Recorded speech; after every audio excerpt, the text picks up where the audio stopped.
নমস্কার বন্ধুরা, গানে গানে রান্নার চ্যানেলে সবাইকে স্বাগত। আজ আমি এরকম আপনাদের সাথে হাতে মাখা ডালের একটা রেসিপি শেয়ার করব। আর এটা ভাত, রুটি, পরোটার সাথে খেতে কিন্তু খুবই দারুণ লাগে। দেখুন, এইরকমই হবে আর খেতে দুর্দান্ত, সবাই পছন্দ করবে এই হাতে মাখা ডালটা। তো আমি কীভাবে বানাচ্ছি সেটা আপনাদের সাথে শেয়ার করব। চলুন দেখুন আর আমার সাথে থাকুন। এখানে আমি একটা কড়াই নিয়েছি, আপনারা যে কোনো পাত্রেতে মাখাতে পারেন, আমি কড়াইতে মাখিয়ে নিচ্ছি। তো এখানে আমি 150 গ্রাম ডাল নিয়েছি। আপনারা যতটা পরিমাণে বানাবেন সেই পরিমাণে সেই অনুপাতে ডালটা নেবেন। আমি 150 গ্রাম নিয়েছি। তো ডালটা প্রথমে এইভাবে নিয়ে ডালটা অলরেডি আমি ধুয়ে নিয়েছি ভালো করে। ডালে প্রচণ্ড পরিমাণে কেমিক্যাল মাখানো থাকে, তো আপনারা ডালটা সবসময় ধুয়ে নেবেন। তো এইভাবে ডালটা ধুয়ে আমি কড়ার মধ্যে দিয়ে দিলাম। দেওয়ার পরে আমি দেবো এখানে একটা মাঝারি সাইজের আলু এইভাবে ছোটো ছোটো করে কেটে নিয়েছি লম্বা করে। আপনারা গোল গোল করেও কেটে নিতে পারেন। আমি এইভাবে লম্বা করে কেটে নিয়েছি। আর এখানে নিয়েছি দেব একটা বড় টমেটো দিলাম। আর দিয়ে দেব এখানে যেগুলো লাগবে, এখানে দিলাম পেঁয়াজ, একটা বড় পেঁয়াজ দিলাম। আর দিয়ে দেব এখানে কিছু পরিমাণে কাঁচা লঙ্কা, ঝালটা যেমন খাবেন সেই অনুপাতে দেবেন। আর দেব একটু আদা পেস্ট, একটু রসুন পেস্ট দিয়ে দিলাম। দেওয়ার পরে আমি এখন এটাকে আরও কিছু মশলা অ্যাড করব। এর সাথে দেব একটু হলুদ, জাস্ট হাফ চামচের কম একটু হলুদ দেব। আর দিয়ে দেব এখানে একটু জিরে গুঁড়ো। আর দেব এখানে একটু রেড চিলি পাউডার। আর দিয়ে দেব আর ধনে গুঁড়ো হাফ চামচ দেব। এখন লবণ, স্বাদ মতন লবণ দিয়ে দেব। আর এখানে দেব সর্ষের তেল, হাতে নিয়ে নিলাম। দেখুন এইভাবে সর্ষের তেল নিয়ে আমি এখন কিন্তু ভালো করে এটা মাখিয়ে নেব। এটা ভালো করে মাখাতে হবে। দেখবেন মাখানোর সময় একটা দারুণ, যেমন আমরা চিকেন ম্যারিনেট করি বা মাটন ম্যারিনেট করি, সেই রকম কিন্তু একটা গন্ধ ছাড়বে। এইভাবে আপনারা ভালো করে মাখিয়ে রেখে দেবেন একটা পাত্রে ঢাকা দিয়ে অন্তত 10 থেকে 15 মিনিট। মাখাতে মাখাতে একটা দারুণ গন্ধ ছাড়ে কিন্তু। এইভাবে আমি মাখিয়ে নিলাম সুন্দর করে। দেখুন মাখানোটা হয়ে গেছে। আবারও আমি একটা কড়াই বসিয়ে দিলাম, দিয়ে অল্প পরিমাণে তেল দেব। ডাল রান্নাতে কিন্তু বেশি তেল লাগে না, এই হাতে মাখা ডালে একটু লাগে। আর দিয়ে দেব কয়েকটা শুকনো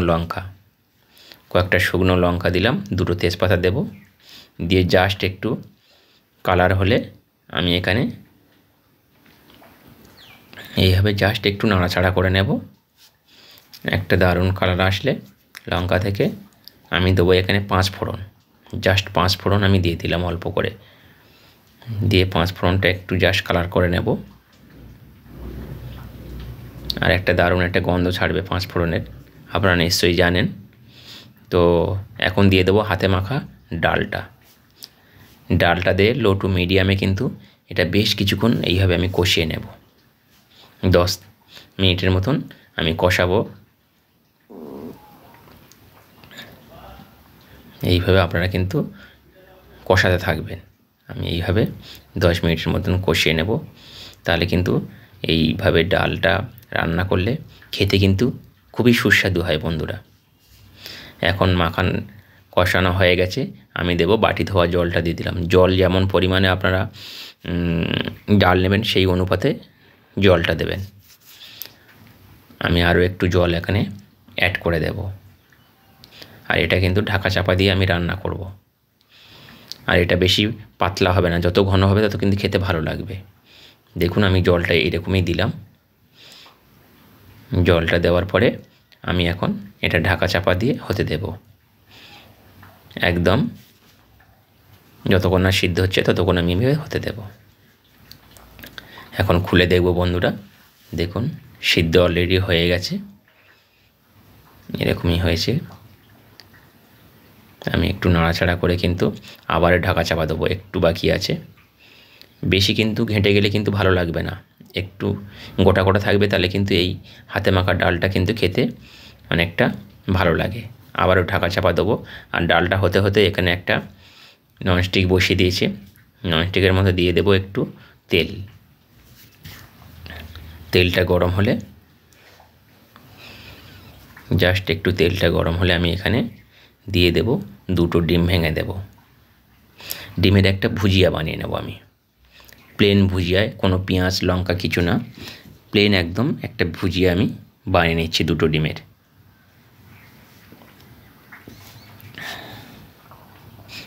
ডিম দুটো দেওয়ার পরে একটু জাস্ট লবণ দিয়ে দেব, লবণ দিয়েই ডিমটা আমি একদম ভুজিয়া বানিয়ে নেব। ডিমের ভুজিয়াটা কিন্তু একটু কড়া করে বানাবেন, যাতে না ডিমের গন্ধটা থাকে, কাঁচা কাঁচা না থাকে। একদম কড়া করে ডিমের ভুজিয়াটা এইভাবে আপনারা বানিয়ে নেবেন। দেখুন একদম আমি কড়া করে ভুজিয়াটা বানিয়ে নিলাম। এখন চলুন দেখব ডালটা কতটা হয়েছে। এটা একটা সাইড করে রাখলাম। দেখুন ডালটা একদম রেডি হয়ে গেছে। তো এখন আমি এই ডালের মধ্যে অ্যাড করে দেব যে ডিমটা ভুজিয়া করেছিলাম, সেই ডিমের ভুজিয়াটা কিন্তু আমি এখানে অ্যাড করে দেব। ডিমের ভুজিয়াটা অ্যাড করে দিয়ে আবারও আমি একটু নাড়াচাড়া করে দেব। এইভাবে কিন্তু আপনারা একবার হলেও হাতে মাখা ডালটা বানিয়ে দেখবেন বন্ধুরা, খেতে কিন্তু খুবই দারুণ লাগে। একবার হলেও আপনারা ট্রাই করবেন, আর আমি যেভাবে বানালাম এইভাবে আপনারা বানাবেন। এখন অ্যাড করব একটু গরম মশলা গুঁড়ো, একটু গরম মশলা দিয়ে দিলাম। আর দিয়ে দেব একটু ধনেপাতা কুচি, একটু ধনেপাতা কুচি আমি এখানে অ্যাড করে দিলাম। দিয়েই একটু নাড়াচাড়া করে, আর একটু আপনারা এখানে মিষ্টি অ্যাড করতে পারেন, আমি একটু এখানে চিনি অ্যাড করে দেব। তো যদি আপনারা মিষ্টি না খান তাহলে চিনিটা স্কিপ করে যাবেন। একটু নাড়াচাড়া করে আমি এখানে একটু চিনি অ্যাড করে দিলাম। তো বন্ধুরা কেমন লাগলো হাতে মাখা ডালটা আপনারা আমাকে কিন্তু কমেন্টের মাধ্যমে জানাবেন। আর নতুন বন্ধু হলে প্লিজ চ্যানেলটা সাবস্ক্রাইব করে পাশে থাকবেন। দেখুন এরকমই হয়েছে, আর গরম গরম ভাত, রুটি, পরোটা দিয়ে খেতে পারেন। তাহলে বন্ধুরা আজকের মতন বিদায় নিই। সবাই ভালো থাকবেন, সুস্থ থাকবেন। Bye bye, tata. আবার নতুন কোনো রেসিপি নিয়ে আপনাদের সাথে শেয়ার করব। সবাই ভালো থাকবেন।